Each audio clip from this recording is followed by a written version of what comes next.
कि जिस प्रकार की परिस्थितियां वर्तमान एग्जिट पोल में दिखाई दी हैं, उम्मीद करता हूं कि वो एग्जैक्ट पोल में परिलक्षित होंगे। किसी भी प्रकार से जनता के लिए कोई मार्ग शेष नहीं बचता, तो जनता कोई ना कोई मार्ग चुनती है।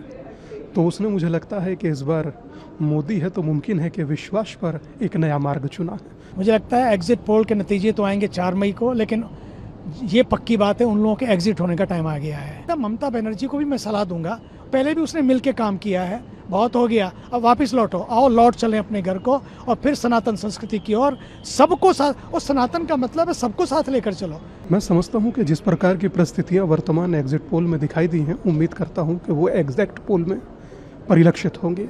मैं समझता हूं कि जब किसी भी प्रकार से जनता के लिए कोई मार्ग शेष नहीं बचता, तो जनता कोई ना कोई मार्ग चुनती है। तो उसने मुझे लगता है कि इस बार मोदी है तो मुमकिन है कि विश्वास पर एक नया मार्ग चुना है। आरएसएस के कई सारे कार्यकर्ताओं को अटैक किया गया है, बीजेपी के कार्यकर्ताओं को अटैक किया गया है, कब खत्म होगा, क्या कुछ उम्मीद है? मुझे उम्मीद है एचएम सर के कहे हुए प्रति एक शब्द कि जिस समय सत्ता में बीजेपी होगी तो बराबर चीज़ें की जाएंगी और सकारात्मक चीज़ें की जाएंगी, सही दशा दी जाएंगी। और मैं करता हूं कि उम्मीद पुनः सूरज उदय होगा और कमल खिलेगा। मुझे लगता है एग्जिट पोल के नतीजे तो आएंगे 4 मई को, लेकिन ये पक्की बात है उन लोगों के एग्जिट होने का टाइम आ गया है। क्यों आ गया है? क्योंकि भारतीय संस्कृति पर, सनातन पर जब आघात पहुंचता है तो बड़ी समस्याएं आती हैं। क्योंकि सनातन है तो मानवता है, सनातन है तो विश्व शांति है, सनातन है तो शांति है, सनातन है तो कल्चर है, सनातन है तो नेचर है, सनातन है तो फ्यूचर है।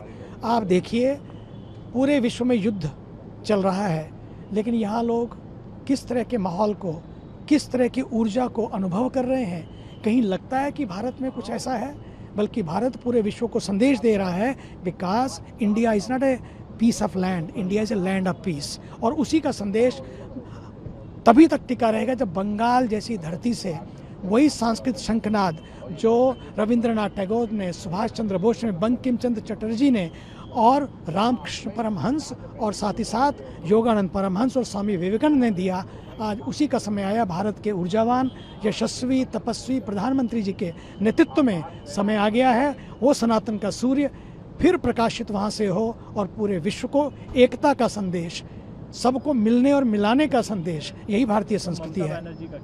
मुझे लगता है ममता बनर्जी को भी मैं सलाह दूंगा, पहले भी उसने मिलके काम किया है, बहुत हो गया, अब वापस लौटो, आओ लौट चलें अपने घर को और फिर सनातन संस्कृति की ओर सबको साथ। और सनातन का मतलब है सबको साथ लेकर चलो, सबको एक देखते हुए चलो। और सनातन ही एकता का संदेश देता है। एकता की सूत्रधार अगर कोई है वो सनातन है, वो सर्व मंगल की बात करता है, सबकी बात करता है। मैं तो कहता हूँ केवल भारत की नहीं बल्कि विश्व शांति की बात करता है। अब से डीडी फ्री डिश की चैनल नंबर 57 पर देखिए न्यूज नेशन।